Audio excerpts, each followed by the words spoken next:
खुलुमबाय गिबि गिबियावनो आं बड'लेण्ड बुब्लिनिसिम दिनैसिम बेयाव फैनायनि थाखाय रोजा रोजा साबायखर बावहरबाय आरो बे गोदान बोसोरनि बयखौबो गुरै हामलायहरबाय।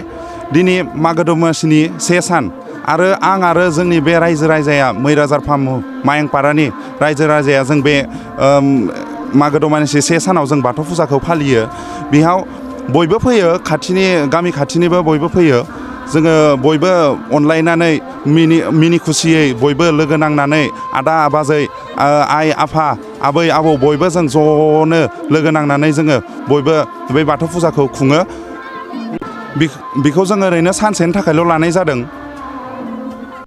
दिनै रावबो आलासि महरैथ' नुजाफैयाखै। जों गामि गोजाननो बयबो लोगो नांनानै बयबो जमा गामि गोजाननो फैलायनानै जों बेखौ खुंदों। दासिम जेबो अनसुंथाइ मोनाखै, नाथाय जों गामिनिनो बयबो न'खरनिफ्रायनो जों डनेसन खांलायनानै जों लोगो नांनानै बयबो गामिनिनो जमा लोगो नांनानै जों बे बाथौ फुजाखौ खुंदों। गामिनि नामा जाबाय मायंपारा मैराजार फार्म। ओरैनो जोंनियाथ' 24 बोसोर जालांबाय दिनैसिम, दासिम 24 बोसोर जालांबाय बेखौ खुंबाय थानाया। बुंहरनो माने जोङो फैगौ बोसोर 25 बोसोर जागोन नालाय, 25 बोसोरखौ जोङो सिलभार जुबलि हिसाबै मिथियो बयबो। बेखायनो जोङो सानो सरकारा एसे जोंखौ नायफिनहरोबा, जोंनो एसे एला हेफाजाब हरोबा जों फैगौ बोसोर बेखौ बाथौ फुजाखौ एसे गेदेर फालिनो सानदों जोङो। बेयाव जोंनि गामिनिल' थाया, जों आलासि महरै गुबुन जायगानिफ्रायबो मानसि लिंहरगोन बा गामि खाथिफोरखौबो जोङो बयखौबो लिंहरगोन। खुलुमनाय थाबाय बड'लेण्ड बुब्लिनिसिम।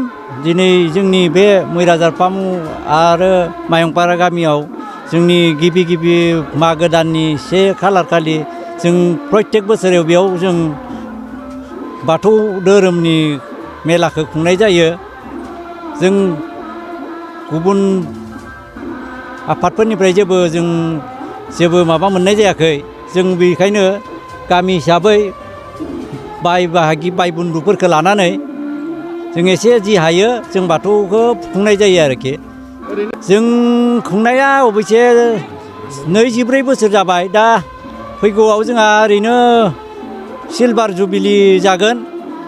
गतिके जों माने सोरबाफोर जुदि नायफिनबायोबा सरकारनिफ्राय एसे अनसुंथाइ होयोबा जों एसे मोजाङै गोजोननाय मोनगौमोन आरो फालिनो थाखाय। बेखौनो जों आसा खालामो आरो। ओरैनो सानसेनिल' जिहेथु जोंहा मोजाङै फालिनाय जायाखिसै एबार। माने ओरैजाय कर'नानि माबा मोनसे थौ मोनसे फैबाय नालाय, जिहेथु कर'नानि थौखौ लानानै जों बारा गाजा गोमजा खुंनाय जायासै। बेखायनो जों बेखिनियावनो फिसायै जोंनि सानसेनि हाबाफारि लानानै जों खुंफुंनो सानदों आरो। जोंनिया बुंनाय बायदि जायो, गोदोनिफ्रायनो जों 1 थारिखै खुंनाया जाबाय थायो। खिन्थु जोंनि सेन्ट्रेल बाथौ हिसाबै जों मागो दाननि 2थि मंगलबारावसो एक्सुवेलि खुंनो नांगौ। खिन्थु जोंना एसे गोरोन्थि बेयावबो जाबाय दं। जों जिहेथु बाथौ धोरोमारि मानसिजों बयबो, गतिके जों आसा खालामो फैनाय सिलभार जुबिलिनिफ्राय जोङो बै 2थि मंगलबारनिफ्राय जों फैनाय बोसोरनिफ्राय जों बै 2थि मंगलबारैनो सेन्ट्रेलनि बायदियै जों बै हाबाफारिखौ लानाय जासिगोन आरो। मोनसे गोजोनथाव खौरां। गोजोननि नोगोर क'क्राझाराव थानाय बाजार इन्डिया आरो MRM हस्पिटाल साखाथियाव बड'लेण्ड थेरापिस्ट सेन्टाराव थुब्ला ब्रह्मआ गुबुन रोखोमनि सानाय सुनाय गोनां सुबुंफोरनि थाखाय फाहामथाय होनाय जायो। जेरै जान्जि सानाय, हान्थु सानाय, गोदोना सानाय, आदै सानाय, आफादावदै सानाय, जानजि जरा सानाय, खर' सानाय, सिनस्रि जरा सानाय, बैफोरबायदि सुबुंफोरनि सानायफोरखौ फाहामथाय होबोगासिनो दं। सोरबाफोर बे बेरामाव गोग्लैनाय सुबुंफोरा बे खाबुखौ लानो हागोन। गोबां मिन्थिनो थाखाय नैबे जानबुं नङाव फन खालाम 9974030738।